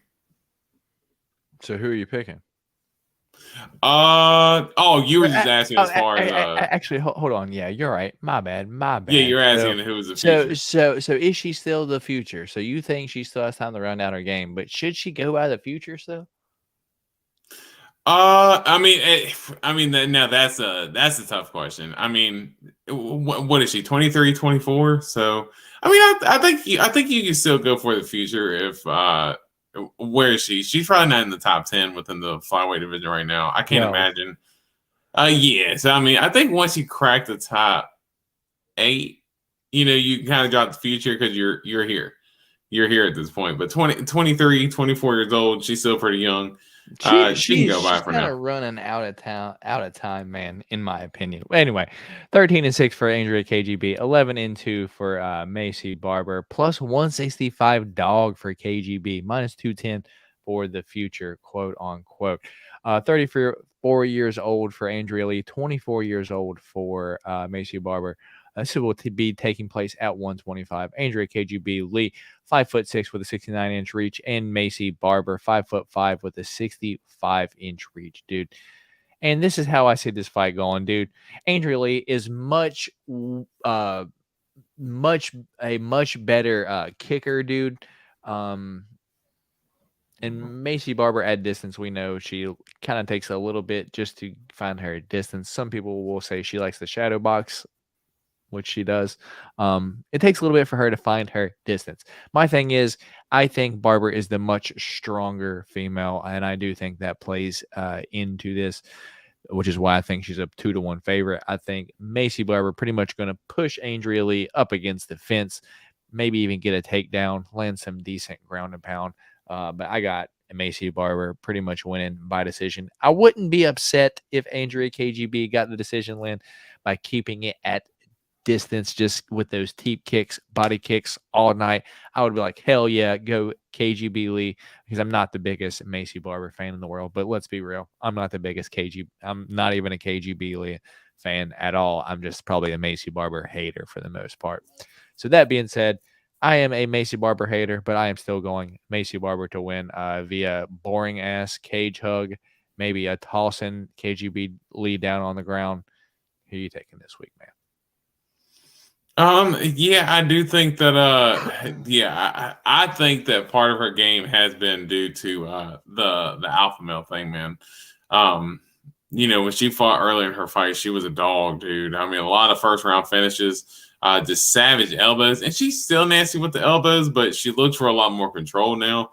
Andrea Lee, she does have good jiu-jitsu, but she's pretty comfortable fighting off of her back. So I do think that there's going to be opportunities where Macy Barber takes her down. I think there's going to be opportunities where Andrea Lee's going to attack with arm bars. She's going to be throwing elbows from bottom. So she's not going to be content in those positions. And I think she could challenge Macy Barber in those positions. But I do think, as you said, Macy Barber is going to be the stronger of the two. I think she's going to be the better athlete, more explosive. And I think she should be able to get the decision win here. Fair enough. So we are both on Macy Barber, yeah? Yeah. All right, so moving on up, next fight of the night, going to be the featured fight of the night. My guy, Nate the Train Landwehr, taking on Austin Lingo, if we can get this to load. Nate the Train versus Austin Lingo. Austin lights out Lingo, my bad. 16-4 for Nate the Train, 9-1 for Austin Lingo. Dude, minus 270 favorite for Nate the Train, and that's just what these odds are. They could be changed even more. And dude, this is on late notice, 5 days, plus 220 dog for Austin Lingo, dude. Nate the Train Landwehr, 34 years old, 5'9" with a 70-inch reach. Austin Lingo, 28 years old, 5'10" with a 70-inch reach. So Nate the Train, a smaller guy of the two for the most part, taking this fight on short notice at his normal weight class. But the dude is all out fun and the dude, how can you not, what am I saying? If you're a fan of fighting, how can you not like Nate the Train? There's only a couple people that I will get out of my seat for, cheer and clap the whole time that they are fighting. I will root for nonstop the entire fight. Nate the Train Landwehr is that guy. I love me some Nate the Train Landwehr. I'm going to get me a conductor outfit the next time he fights to dress up for Nate the Train Landwehr fight weeks with a little choo-choo train conductor outfit. I'm going to be ready for him to fight, dude. My only thing is 3-1 favorite, dude. Oh, I love him when he's fighting David Onama and he's a huge underdog and I pick him to win and he wins me money and he wins me the pick champ like in his last fight, dude. It was crazy. It doesn't make any sense. He was clearly beating Onama, could have finished him multiple times, but the guy loves the fight. And that is why I love Nate the Train Landwehr. Still picking him to win this week. Not confident in betting. Do not parlay Nate Landwehr because he does get fucking hit. And if I am correct, Lights Out Lingo does have a little bit of power. So it wouldn't surprise me too much if we saw Austin Lingo crack Nate Landwehr earlier, get him out of there. But I'm still officially picking Nate the Train Landwehr by some sort of crazy shenanigans. It's just going to be a wild fight. For sure, probably going to be fight of the night. Can you agree? Yes or no? And who you picking, dude? Yeah, man. This definitely has potential to be a damn good fight. Austin Lingo, he was supposed to fight Ricardo Hamas a couple of weeks ago. Remember, Ricardo Hamas weighed in at 55, not 45. Dude, so that's why what weight class he was fighting. Yeah, literally weighed in at 154.5 for a 145 fight, which is absolutely nuts. But yeah, so that's why Austin Lingo didn't fight a few weeks ago. sort of stayed in shape, and Alex Caceres fell out, so it was almost kind of fitting just to put Austin Lingo in there. I guess he just stayed ready. So he's coming in with a camp. As you said, Nate Landwehr, that's my only problem with him is that he can get hit a little bit. Lingo does have a better gas tank than David Onama as well, man. Man, I don't know. As you said, Nate Landwehr being that big of a favorite, I just can't see him being that big of a favorite. I against love him anybody, as a dog. I just don't want to bet him as a minus 300 favorite, dude. Yeah. Because well, I'm of pretty the sure he was shenanigans that he pulled. It's like if he pulled no shenanigans, like went out there like he did against Charles Air Jordan when he just went out there, fucking choked him out real quick and was like, just want to show y'all one time I can do that there. I still got power in these hands. That is one of my favorite Nate the Train Landwehr quotes. When I just want to show y'all I can do that one time there. If he goes out there with like this kind of game plan, dude, where he sticks on a game plan, not the Onama shit, dude, he's for sure winning this fight. But I feel like he loves the shenanigans too much, dude. He does love the shenanigans, man. I don't know. Let's say Austin Lingo, man. I'm going Austin Lingo here. I think Austin Lingo can land a big shot early and potentially get him out of there, or I think he can keep up with the pace and the wrestling as well. So let's go Austin Lingo here. All right, dude. So that is at least our third one, maybe our final one, but for sure going to be in our picks for the week. Dorian's going the big dog in Austin Lingo. And yeah, dude. I've been picking the dogs the past few weeks, but it doesn't really seem like it this week. Co-main event, we got the preacher's daughter, Holly Holm, taking on Yana Santos, Foxy Yana Santos, formerly known as Yana Kunitskaya. After giving birth to a baby hammer, for those of you who don't know, she is married to the big hammer, Thiago Santos. And Maheta. Yeah. She took the hammer. She was given the hammer, and now she has a little hammer is now made. Anyway, we got the preacher's daughter taking on Foxy Yana Foxy Yana Santos, 14-6 for Holly Holm. She is your minus 210 favorite, plus 170, 14-6 for Yana Kunitskaya. So they both got the same record, dude. 41 years old for Holly Holm, 5'8" with a 69-inch reach. 33 years old for Yana Santos, 5'8" with a 68-inch reach, dude. And if I'm going to be honest, Holly Holm doesn't really look as great as she used to. She does look fantastic, like physically wise. She looks great for 41 years old. But in her last fight, I believe it was Caitlin Vera, yeah, she just looked a little bit slow, dude. And it looks like her game plan now is to take you out there and hold you up against the fence, which is a terrible game plan. Go back to the body kicks and hi-yahs. Like, that's going to win you those fights. But that being said, on the other side, Yana coming off of just now giving a baby.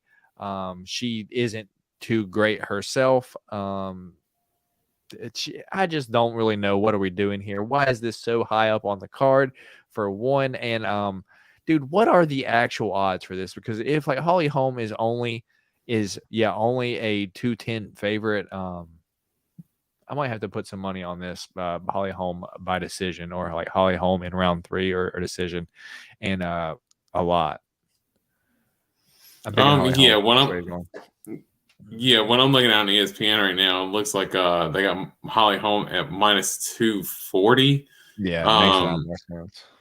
Yeah, well, I mean, FanDuel right now has her at minus 220. So I mean, that what's line her does sound in 3 or decision, because that's what I would look at. Like, I don't see her like head kicking Yana or anything like that. No props just yet on FanDuel. Okay. Potentially on DraftKings, but no props on FanDuel just yet. But I do agree with you. Even though they both have the same record, I mean, that's, levels of competition. I mean, and Holly Holm beat Irene Aldana. Yana Kunitskaya got smoked by Irene Aldana. She got sent to the land of wind and ghost by Aldana, dude. Yeah, I mean, she got smoked like a blunt from Snoop Dogg, dude. I mean, she got smoked. So, and quick. So I mean, I don't think Holly's gonna get the finish by any means. She doesn't seem to have kind of like the killer instinct anymore, but she still got the technical awareness, and I think she's the cleaner striker of the two. And she's just more experienced at this point at the highest level. So I think Holly Holm should be able to get the win here pretty easy. All right, both going Holly, the preacher's daughter, home. So we got one fight left, the main event of the evening. So thank you all for sticking around here. If you've been here the whole time, thank you very much. If you just got here, thank you as well. Please make sure to hit that like button if you haven't already. And if you're new here to the channel, the Golden Octagon MMA YouTube channel, go ahead and hit that subscribe button for me. Got a lot of shit going on over here. Every single bit of it UFC related. So if you're into UFC cards, this is your spot. If you're into listening to just two random dudes talk about the fights every week and give you their picks, this is the spot. So with that being said, let's move into the main event of the night. Going to be Marlon Chito Vera taking on Corey Sandhagen. Is it not the Sandman? I guess that's just unofficial, right? I think his name should be Quicksand. I think that's a much better fight name, but that's just me. Number 5 versus number 6 in the world. Chito Vera, 22-7-1. Corey Sandhagen, 15-4. Marlon Vera won 4 of his last 5. Corey Sandhagen won 3 of his last 5. Marlon Chito Vera, a slight underdog at a plus 135. Corey Sandhagen, minus 160 favorite. Chito Vera, 30 years old, 5'8" with a 70-inch reach. Corey Sandhagen, 30 years old, 5'11" with a 70-inch reach. So Chito Vera does have a 0.5-inch reach, so a half-inch reach, but a lot shorter for the most part. Dude, I'm going to let you go here because I've been back and forth on this one all week, but I think I've finally come to my determination after watching the fight interviews earlier today. So I'm going to let you go first. Let the people know the actual odds, break it down, and who are you picking, dude? So FanDuel right now has Corey Sandhagen at a minus 174 right now, and you can get Marlon Chito Vera at a plus 136 right now. Fight men, as far as how they match up, I've been going back and forth with it all week as well. I think that Corey is the cleaner, the more technical of the two. So I do think, cleaner jab, but I think more, I don't want to say more explosive with his kicks because we've seen what Cheetah did to Cruz in his last fight. But I do think that, Corey Sandhagen's got the flying knees. He can kind of have those come out of nowhere. He's definitely tough. And Cheeto, just that dog that he's got in him, man, you just can never get him out of there. And sometimes that 5-round experience, I think, especially in like the Rob Font fight, like he really took over that fight late. Even though Rob Font damn near doubled him up in strike count, Cheetah was able to drop him in basically each of the last 3 rounds and drop him pretty significantly in changing ways to change that fight in his favor as the fight kept going. So I do think that Cheeto, super tough. Corey Sandhagen is not the easiest to knock out, but if you go back to that Jan fight, man, he was a standing target a little bit, and he was getting hit a little bit in that fight. You don't play around with Chito Vera when it comes to getting hit, dude. And I think that if Corey's quicker, he's probably going to end up landing more. I think this could be a similar fight how it was at Rob Font, where Sandhagen kind of leads the dance, has strike counts, ends up adding up on Cheeto. But I do think that Cheeto at the end of the day ends up landing the more damaging blows, slices up Sandhagen really good. Cheeto's a good wrestler too, and has good ground and pound when he decides to use it, and is nasty in the clinch as well. Nasty with elbows in the clinch too, so I can see him really using those being effective as well. Let's say Cheeto gets the dub here. All right, man. What were the odds one more time? Sorry. Sandhagen is minus 174 according to FanDuel, and Cheeto is right now plus 136. All right, so pretty big favorite for Sandhagen, and it makes sense for the most part because I think what a lot of people are taking are not taking into consideration was like that Rob Font fight, he was getting outstruck, but as you said, Cheeto was like landing like the harder shots for the most part. Um, clearly doing like the more damage. I don't know if he's going to be able to do that to Corey Sandhagen, just because, as you said, Sandhagen's a lot quicker. He's not as old as like Rob Font is, and I think him being taller like that, having good like defense, is going to take away from the impact that the judges see of Cheeto shots, dude. So I do think Corey Sandhagen probably going to stay at range, outpoint Cheeto. I don't know if Cheeto can get in to find the range that he needs to find, dude. I'm going Corey Sandhagen here. He has fun shit, spinning shit, moment win. Here's the thing: he can win moments with cool shit, and he wins minutes with the pointing him out at distance. So that being said, I got to go Corey Sandhagen. It's the only smart decision. I do like Cheeto. A lot of people think that I hate Cheeto. I don't hate Cheeto. I think he's a great fighter.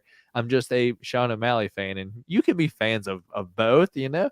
That being said, dude, it's going to be a hell of a fight. I would love to see Cheeto come in there and prove all the haters wrong, because he's putting a lot up on the line for the most part. Because if he loses this fight, there goes the shot at O'Malley, dude. He has to win this fight to get that Sean O'Malley rematch for the title. But I think he just might be risking just a little bit too much, dude. I am going Corey Sandhagen. I am going Corey Sandhagen by decision.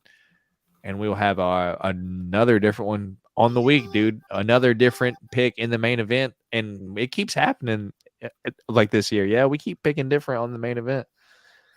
Yeah, and it always ends up almost coming down to the main event too, damn near every time. Yeah, dude. Like, I want to say, we're always it's always like 2-2, 1-1.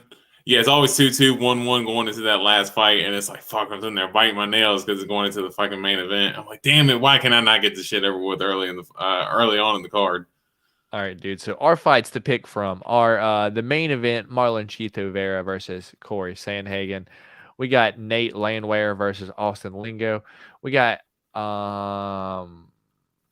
Chidi and Albert versus Duraev. Albert Duraev.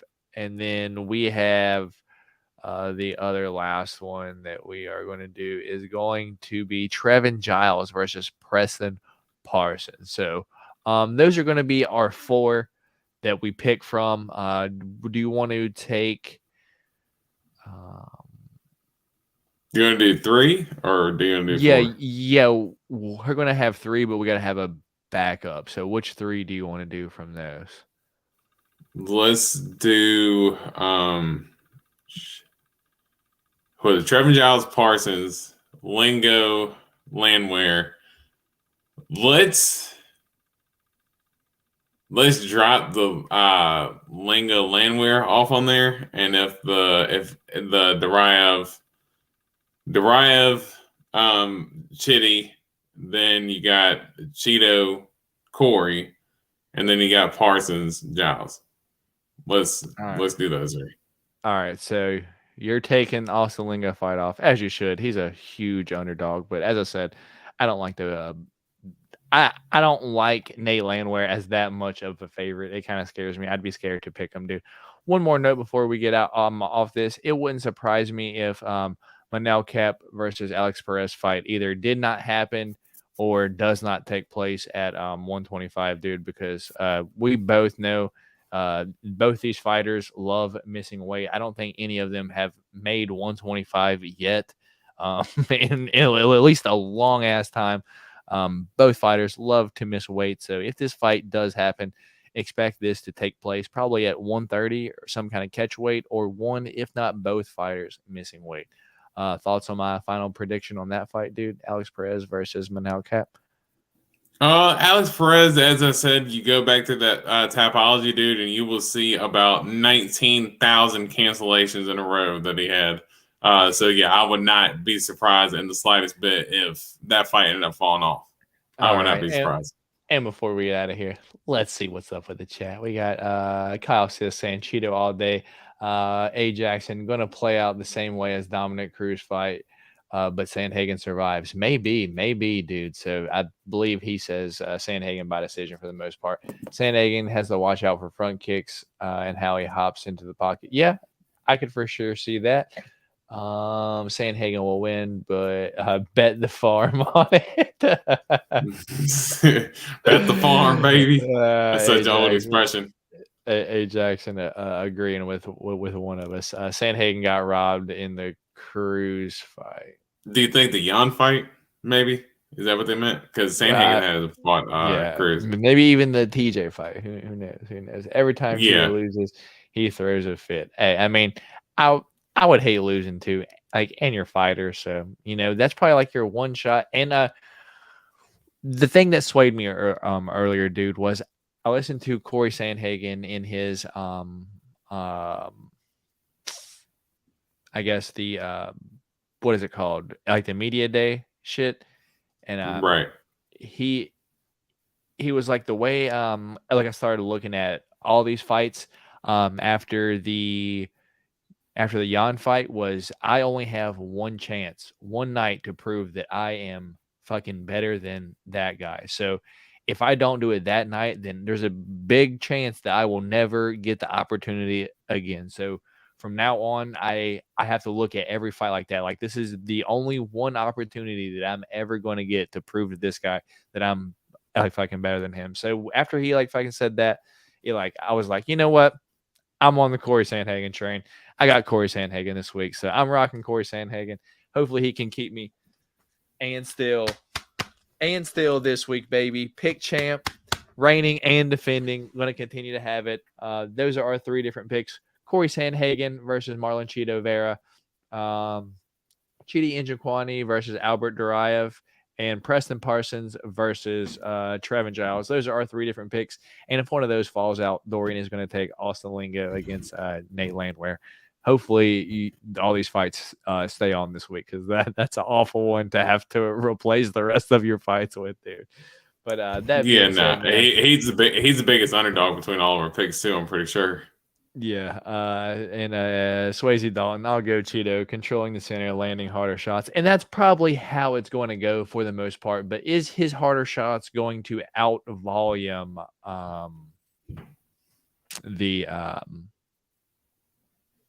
is his harder shots going to outweigh the volume of Corey Sandhagen? I don't know. And Kyle Sisk, and still, but only for now. Let's go, Kyle. You already know, baby. We coming back for that strap. Like I said, we was feeling a little sad for Matt. Let him have a little pick me up. But we coming for the throne this week, baby. We coming for it back. I told you when I want it back, I wasn't going to let it go, and I had it a week. You're like, all right, you're going to get it this 1 week, and that's going to be it. And then I won it again last week. So 2 weeks, I'm not giving it back. I'm going to keep it the rest of the year. D Rose ain't getting this belt back. I am and still the rest of this damn year. But that's going to be all from us here this time. We appreciate every single one of you for stopping by here to watch the Golden Octagon MMA podcast. So thank you very much. If you don't know, I will be live on Joe's Card Stash channel tomorrow for our card chat episode number 2. So if you're interested in that, make sure you go on and follow Joe's Card Stash YouTube channel. If you guys are in the UFC card community, you know who that is. But aside from that, I'll be back with another card video on Monday. Golden Pack will be Sunday. Should have reversed those. Golden Pack Sunday, card video Monday. And we will be back here live next Wednesday for the Golden Octagon MMA podcast to discuss this past weekend or this upcoming weekend's fights. But we don't have anything the April 1st weekend. So we won't have anything. So next week's podcast should be rather short for the most part. But that being said, man, anything else before we get out of here? No, man. But we appreciate good it. Pod and yeah, man, Austin. We appreciate it, Austin. And Kyle, way to ride with a real one. We coming back for the belt this week, baby. You're lucky I got 2 cups and like in here to fucking back next week, you know? Yeah, see, Kyle's a real rider. He riding with a real one. 2 cups couldn't hold you down this week. Yeah, it's all good. All right. But we've been here about 2 hours live this week. We appreciate all y'all stopping by. Once again, if you haven't already, please hit that like button for us. And if you're new, subscribe to the channel. Leave all your positive thoughts in the comment section below. Let us know how we did here this week. And if you want to get your comments live popped up on the channel, stop by next week live here and we'll have your comments up. You can give your feedback on our thoughts and opinions, and we can chat it up back and forth. We love to do it over here. But that's going to be all from us here this time. I am Matt. D Rose is on the other side of your screen. This has been the Golden Octagon MMA podcast. I believe this was number 64. But that's going to be all from us here this time. And we'll catch y'all next week. Peace. Peace.